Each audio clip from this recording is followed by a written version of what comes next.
नमस्कार दोस्तों, स्वागत है आपका। आज हम चलेंगे 2600 साल पीछे, उस धरती पर जहां से भारत का पहला विशाल साम्राज्य उभरा।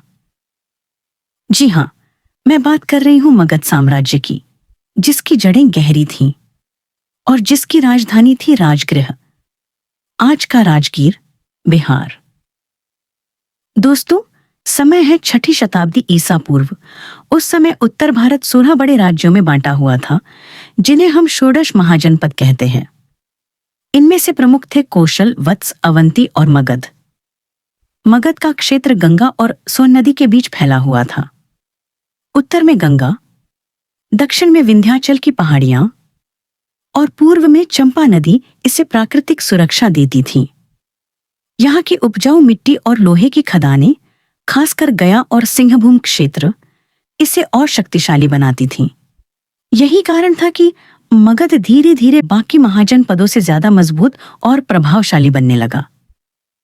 बिंबसार का शासन। अब आते हैं मगध के पहले महान शासक बिंबसार पर।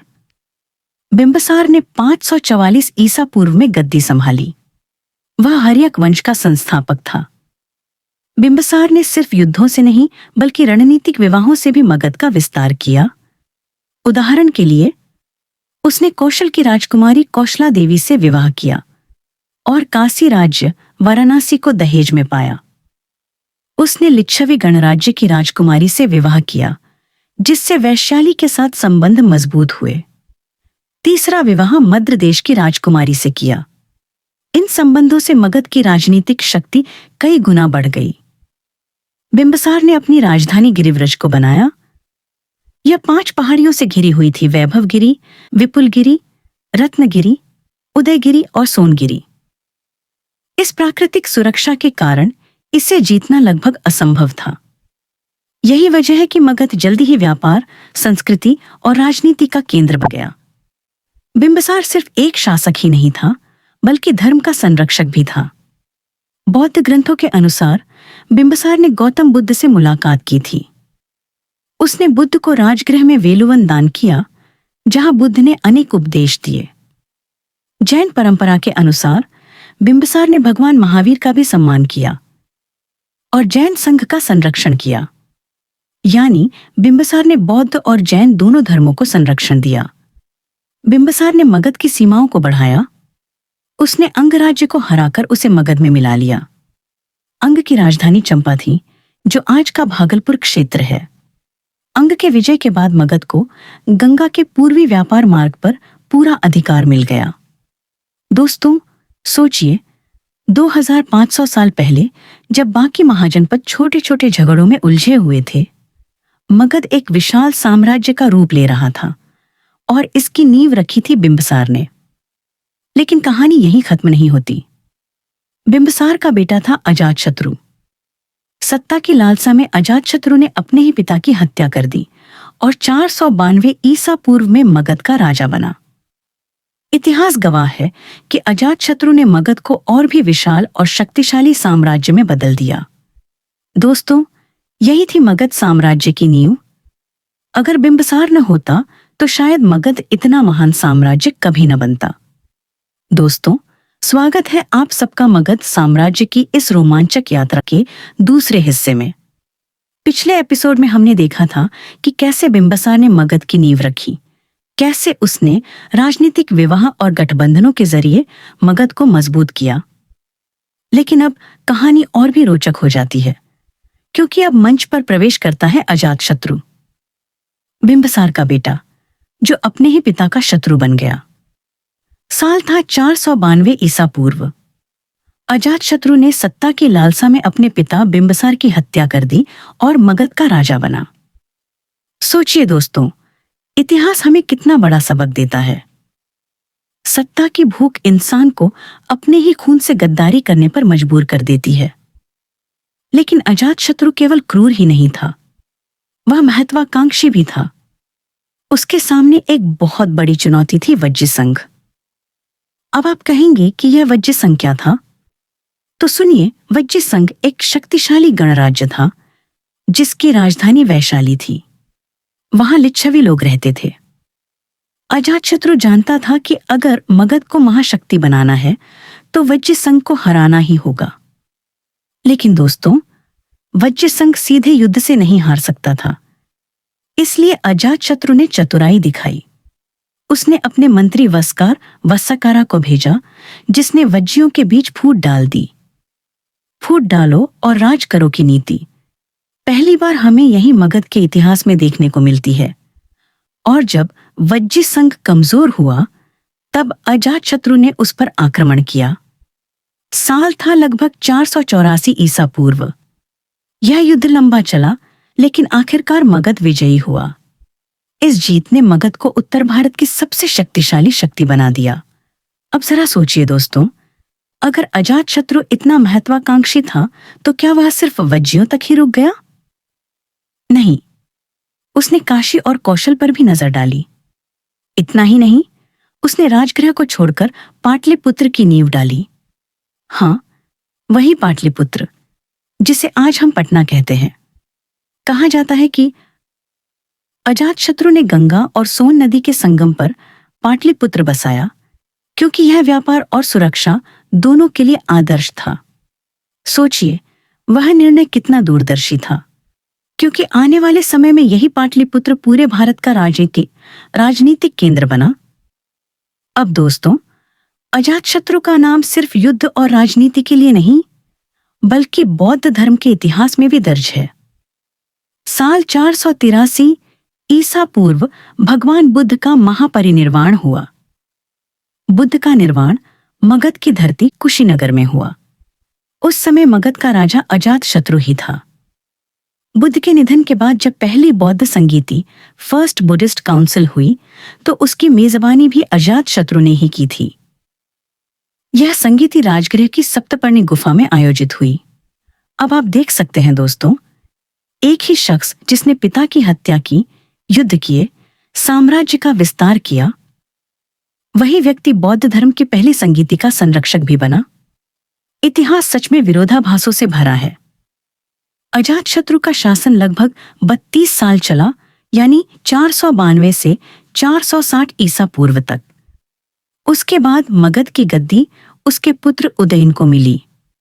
तो दोस्तों, इसमें हमने जाना कि अजातशत्रु कैसे मगध का सबसे महत्वाकांक्षी राजा बना, कैसे उसने वज्र संघ को हराकर मगध को महान शक्ति में बदल दिया, और कैसे उसने पाटलिपुत्र जैसी राजधानी की नींव रखी।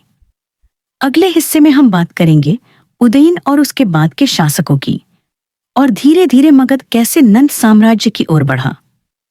तो जुड़े रहिए, क्योंकि मगध की कहानी अभी और भी दिलचस्प होने वाली है। दोस्तों, स्वागत है आप सभी का फिर से इस ऐतिहासिक यात्रा में। अब हम बात करेंगे अजातशत्रु के बाद मगध की गद्दी पर आने वाले राजा उदयन की। साल था 460 ईसा पूर्व। अजातशत्रु की मृत्यु के बाद मगध की सत्ता पर बैठा उसका पुत्र उदयन की सबसे बड़ी उपलब्धि थी राजधानी का स्थान बदलना। अब आप सोचिए, क्यों एक राजा अपनी राजधानी बदलता है? कारण था सुरक्षा, व्यापार और साम्राज्य के सुगठित प्रशासन की आवश्यकता। उदयन ने राजधानी को पाटलिपुत्र, मॉडर्न पटना में स्थानांतरित किया। पाटलिपुत्र का चुनाव क्यों खास था? यह गंगा और सोन नदियों के संगम के पास स्थित था। नदियां सुरक्षा का प्राकृतिक कवच देती थीं। व्यापार के लिए यह एक प्रमुख मार्ग था। आसपास की उपजाऊ जमीन और संसाधन इसे साम्राज्य के लिए आदर्श बनाते थे। उदयन ने पाटलिपुत्र को केवल राजनीतिक राजधानी ही नहीं, बल्कि सांस्कृतिक और धार्मिक केंद्र भी बनाया। यहां प्रशासनिक भवन, महल और सेना की चौकियां बनाई गईं। इतिहास बताता है कि पाटलिपुत्र का यह निर्माण 460 ईसा पूर्व 444 ईसा पूर्व के दौरान हुआ। उदयन के समय मगध का साम्राज्य और भी सुदृढ़ हुआ। उसने उत्तर और पूर्व के महाजनपदों के साथ व्यापार और सैन्य गठबंधन बनाए। सेना को मजबूत किया ताकि कोई भी बाहरी हमला सफल न हो सके। उन्होंने बुद्ध और जैन धर्म दोनों को संरक्षण दिया, जिससे मगध धर्म और शिक्षा का केंद्र बन गया। दोस्तों, सोचिए, एक राजा जिसने न केवल पितृसत्ता का उत्तराधिकार लिया, बल्कि भविष्य की दूरदर्शिता दिखाते हुए राजधानी को स्थायी रूप से पाटलिपुत्र में स्थापित किया। यहीं से मगध ने इतिहास में अपने महाशक्ति का रूप दिखाना शुरू किया।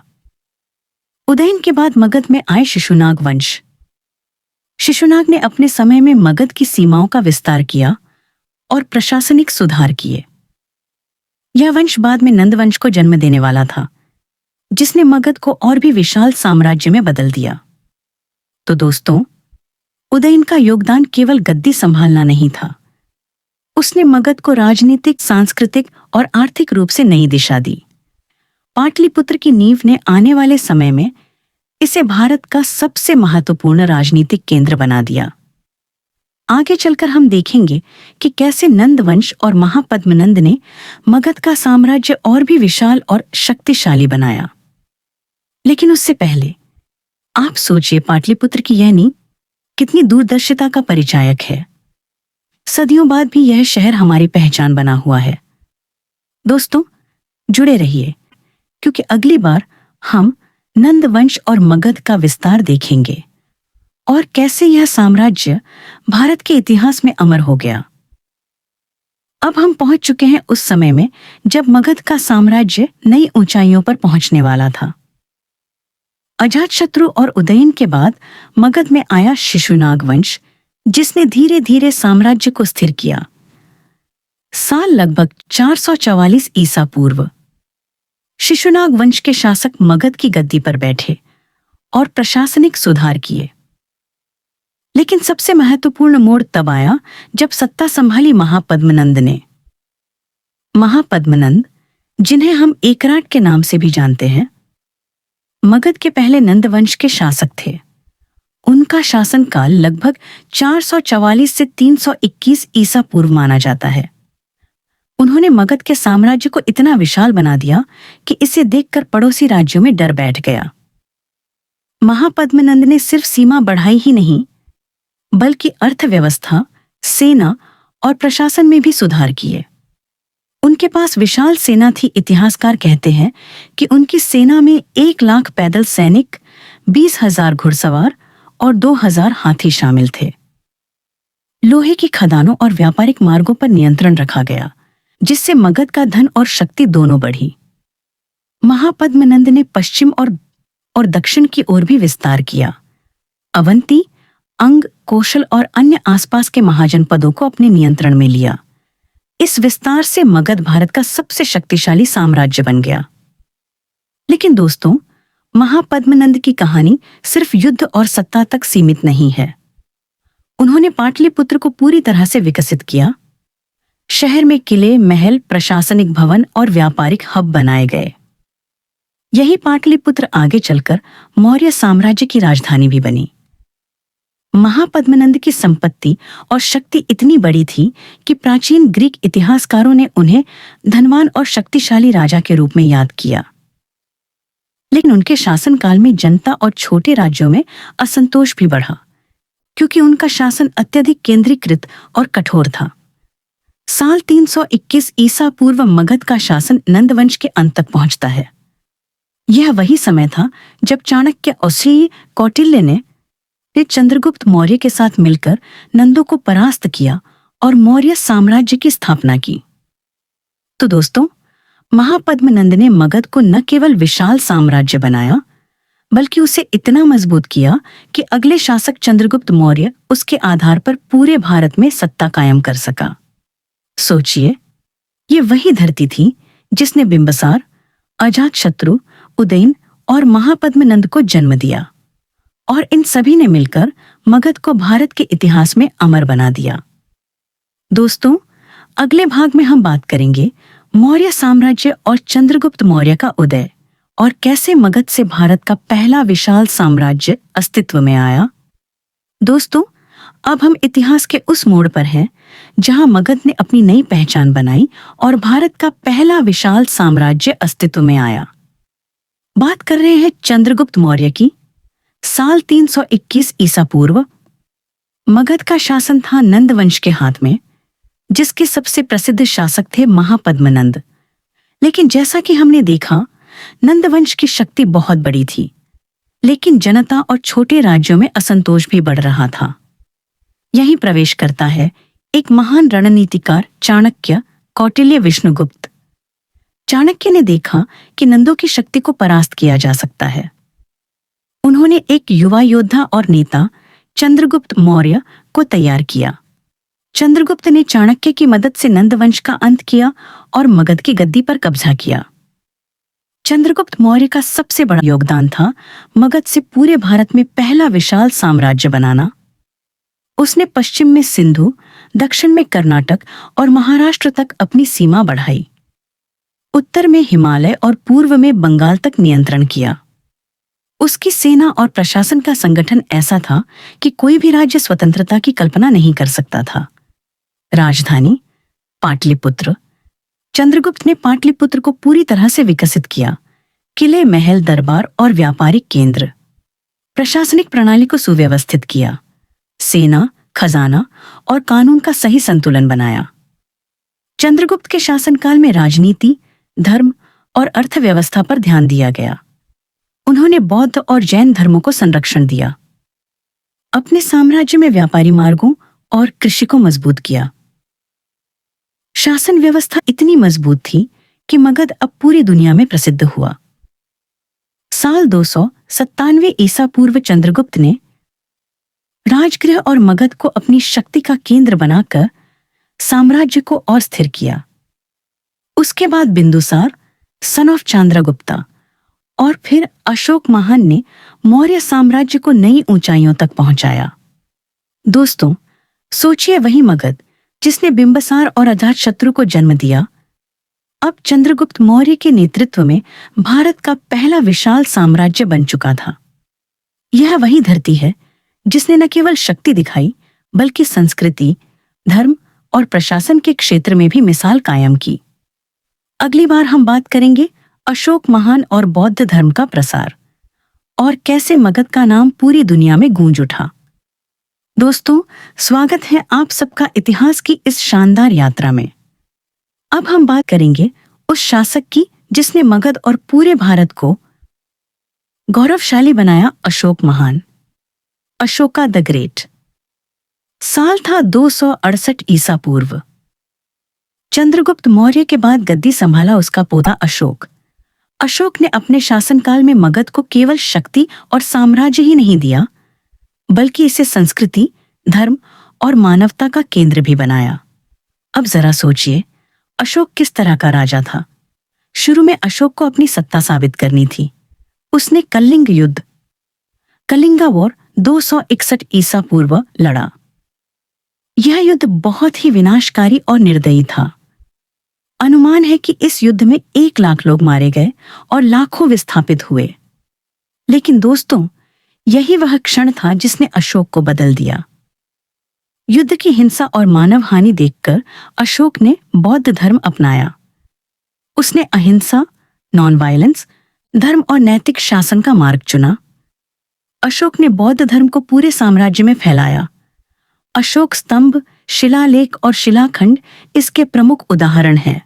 उसने तीसरी बौद्ध संगीति, थर्ड बुद्धिस्ट काउंसिल 250 ईसा पूर्व पाटलिपुत्र में आयोजित करवाई। बौद्ध भिक्षुओं और शिक्षकों को पूरे भारत और विदेशों में भेजा। अशोक का शासनकाल केवल धर्म तक ही सीमित नहीं था। उसने सड़कें, व्यापार मार्ग, जल आपूर्ति और अस्पताल बनवाए। जनता के लिए न्याय और कल्याण योजनाएं बनाई। राजधानी पाटलिपुत्र अब न केवल राजनीतिक बल्कि धार्मिक और सांस्कृतिक केंद्र बन गई। दोस्तों, अशोक की दूरदर्शिता ने मगध को भारत का स्वर्ण युग दिलाया। शिक्षा, धर्म, कला और वास्तुकला में विकास हुआ। मगध साम्राज्य पूरी दुनिया में प्रसिद्ध हुआ। अशोक का नाम आज भी अहिंसा और मानवता के प्रतीक के रूप में याद किया जाता है। साल 232 ईसा पूर्व अशोक की मृत्यु हुई, लेकिन उसके द्वारा स्थापित मूल्य, नीति और बौद्ध धर्म का प्रसार आज भी हमारे जीवन में दिखाई देता है। सोचिए दोस्तों, वही मगध जिसने बिंबसार, अजातशत्रु, उदयन और महापद्मनंद को देखा, और फिर चंद्रगुप्त मौर्य और अशोक महान के शासन में अपना सुनहरा युग जिया। अशोक के काल में मगध केवल एक साम्राज्य नहीं, बल्कि शांति, संस्कृति और शिक्षा का केंद्र बन गया, जिसने आने वाली पीढ़ियों के लिए मिसाल कायम की। इस प्रकार मगध ने इतिहास में अपनी अमर छवि बनाई, सत्ता, धर्म, संस्कृति और मानवता के अद्भुत संगम के लिए।